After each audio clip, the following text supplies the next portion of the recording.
So I know we're in the midst of summer right now when nobody's really thinking hockey too much, but Canada Hockey just came up with their coaching staff for the men's Olympic team coming up, and it was announced that Jon Cooper, head coach of the Lightning, would be the head coach of Team Canada, and then they would have assistants Pete DeBoer, Bruce Cassidy, and Barry Trotz. So a tremendous coaching staff, really, when you look at it. And my question to you is there's been a lot of discussion about who should be on Team Canada. So I'm going to kick it to you guys. I want you guys to give me your Team Canada roster if you had to make it right now. I know we could really come up with 3 Team Canadas and they'd all be incredible, but that's what makes this list so intriguing of who everybody puts on their list, because it's really tough. I mean, the top 2 lines might be easy. We'll probably have the same top 2 lines, but yeah, I was gonna say there's probably gonna be a lot of overlap. But you know what, Joe? When it's important we talk about why the staff is connected to this team, because there's going to be guys that they know well. And let's not forget also the general manager is Doug Armstrong from St. Louis, so he's going to have his choice as to from his team, as there's going to be some guys that obviously can be play favorites. So for me, let's get right down to it. Let's start with the forward. So I think we're in the consensus here that we're going to have Marchand, Crosby, and Bergeron reunite as the line. So that's what they have for me. I'm not gonna really call these first line, second line, third lines, but I think you get the point. I'm gonna have McDavid there, of course. On his right side, I'm gonna have McKinnon, and on the left side, I'm gonna have Jonathan Huberdeau from the Panthers. Then I'm gonna go down with here's kind of where it gets a little interesting. St. Louis connection. I'm gonna have Ryan O'Reilly on the team. I'm gonna have Mark Scheifele and Mark Stone as kind of like your pseudo checking scoring third line. And then it gets really fun. Braden Point's got to be there just with the Cooper connection. So I have Braden Point. I got Matt Barzal, and I got good old Mitchie Marner coming in on the other side. My extras are Sean Couturier and Steve Stamkos. Wow, I'm surprised Marner. I didn't realize didn't even make my list. How does he not make your list, Rob? Yeah, he was the fourth highest point scorer in the NHL last year. Well, I'll tell you why. Okay. Here's my list for the forwards.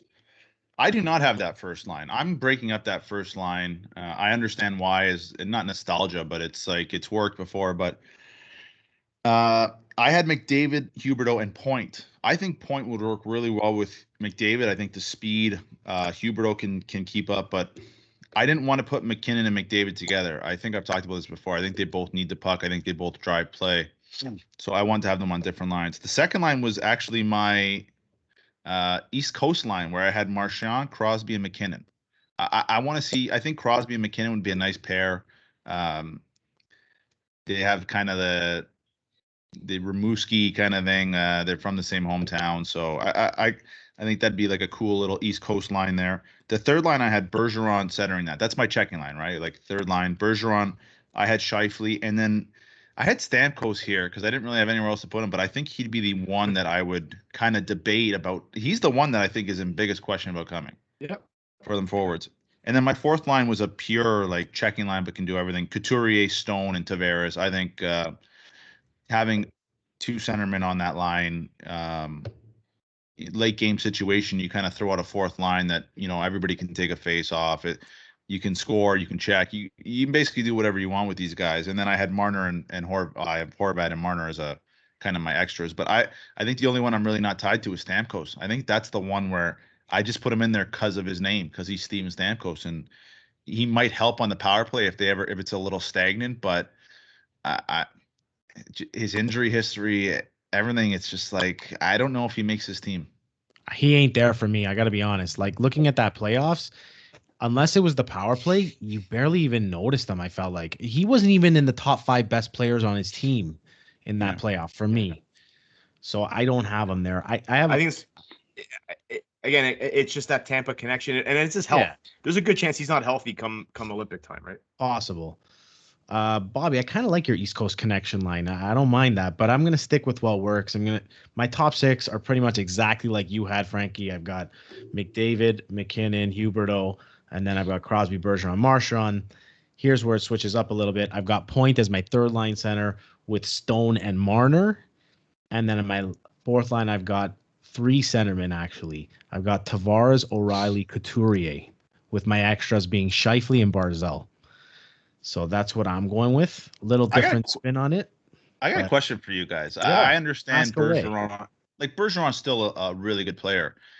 I don't know if he plays on a top two line because I don't know if offensively, like we're talking about 2 years from now, he's going to be 37.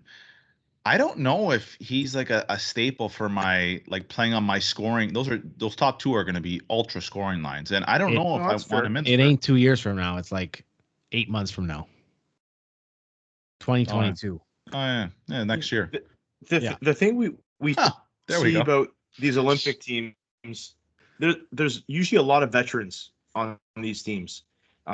They kind of go to they go with what works until it doesn't. So that line of Crosby, Bergeron, and Marchand, I don't have to think they. But I agree, Rob. I would not be surprised if you start seeing him center in a fourth line, specifically Bergeron.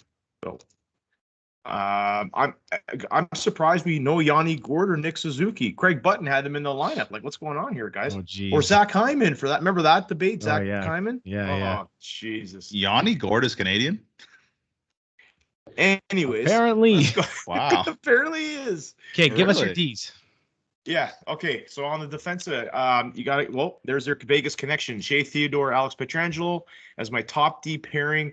Then I have I got Morgan Riley and Dougie Hamilton. And then I have Thomas Chabot and Cale Makar. Really, 7 and 8 are they can be anybody, but I got Darnell Nurse in there and Jared Spurgeon is my 8. Wow, right. Darnell Nurse. I'm not a, hate that contract. One of the worst contracts I think in the league. But anyways, let's not talk about that right now. Bobby, let's go to you. I went a different way from Frank.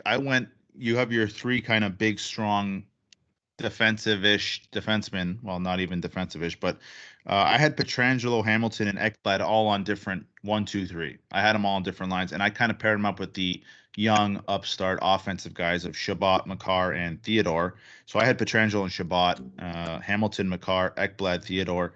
I'm a little worried about this defense that we don't really have that true stud stallion that Canada has always really had, whether it was Chris Pronger or Scotty Stevens back in the day.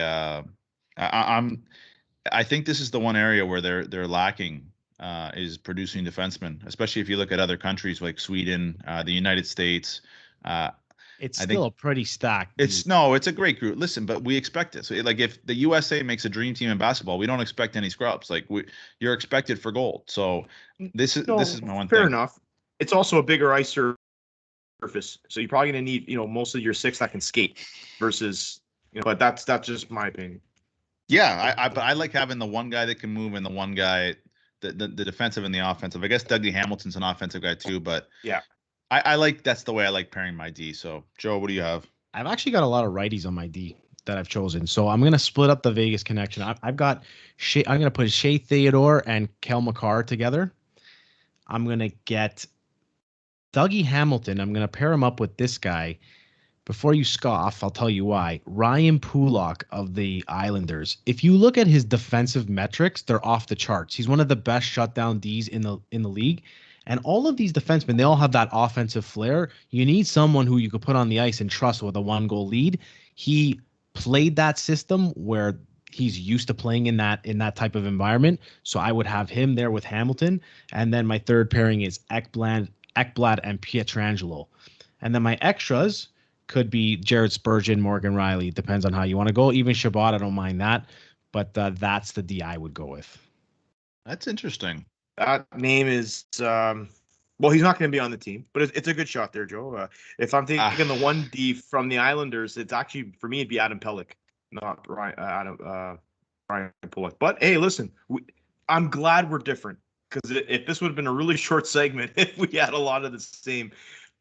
One name I'm surprised we didn't throw back in, because I think he had a really good year on a team that nobody watches. And watch out for this guy. Is I can't even talk tonight. Jacob Chikrin. It's a tongue Talk about a twister. tongue twister. Isn't he American? But I think he's a real threat. Did you mention him, Rob? I thought he was American. Isn't Chikrin in No, he's Florida? Canadian. No, he played for the JRC. He's Canadian. Oh, okay. Yeah, no. So there's a name that I'm going to keep watching out for because I think he can slip right into the lineup. Never mind as an extra.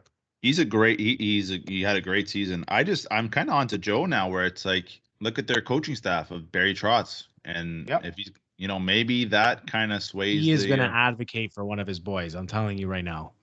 And really, when you look at the way they play defensively, why would you doubt him? Right? He's going to have some say. Yeah. Okay. What about in goal? Well, I think this is where they lack, to be honest. This is after that playoff series, I guess now I have to see with his injury, but Carey Price is the starter for me. You got to go with your Vezina. Fleury's the backup. I think the interesting one for me is the guy's coming off the goal for the World Championship. You got to give some credit to Darcy Kemper. He's my number 3. I would have said that knowing who the GM is. I don't think Jordan Binnington should be there, to be quite honest with you. No way. Yeah, he's won a cup, but I see him on a lot of rosters. But I'm going to stick with Kemper as my 3rd. If Carey Price is not there, this is their instability. Their instability. I mean, their team is so good in front of them that they shouldn't have issues until like the semis or the finals. But I actually had Price, if I don't have Price there, he didn't have a good season, but I still think Carter Hart is like the next Carey Price. So I'm going to put him on there for experience. And I don't even know if I want Marc-Andre Fleury there after seeing what I saw in Montreal. With the he's just almost so lackadaisical that you're going to need someone that's going to be we're talking about a goalie that might not see a shot for 13, 14 minutes in some of these games. So I don't know if he's got the focus. We say that, Rob, and it's fair. It's a fair criticism. But we talk like the guy hasn't won anything. Guy's got 2 cups. You know what I mean? It's not. We're not talking about one of the cups he earned. The other cups he was more or less the backup during the playoffs. Fair, but what do you think of? That's not to knock him. He's had an awesome career. He's a Hall of Famer, and he's a super dude. He seems like a great dude. He seems like one of the best dudes in the NHL. Yes. But when I think of Marc-Andre Fleury, I think of 2004. I can't. When I think of him in a Team Canada jersey, I can't shake that. I can't shake it. So, but does that just go to show you what Canada has been lacking in producing high-end goaltending in the last, 10 years? It's scary. But I'm looking at the U.S. team and their goal. I'm like, holy shit, where's this? Like, we're in trouble if we have an injury. I like the U.S.'s goalies. I like their goalies a lot. Hellebuck. If Hellebuck is starting and Gibson's your backup, Gibson, that's pretty good. The guy in Vancouver, your boy Bobby. Thatcher Demko. Like that's Jack Campbell. Stud 3. Jack Campbell is your number 4. Absolutely. I mean, let's not sell Canada short here. We're talking about 80s Patrick Waugh, 90s Marty Brodeur, 2000s Roberto Luongo, and then 2016 Carey Price. Like they've had a good run. Carey Price is old. They don't have the successor yet, but. As we saw with the Italian soccer team, somebody might pop up. So, all right, everybody into soccer there. Let us know whose list you disagree with the most. Let us know who you would have on your list, and let us know maybe if there's like an underdog who we're not even thinking about right now, who you think would be possibly on that list. If you remember back in 2002, nobody had Jerome McGinley on their list. He wasn't even invited to like the summer training camp that they had. And he ended up being part of the team, scored tons of huge goals for that team that year. So who knows? We could have someone new step up.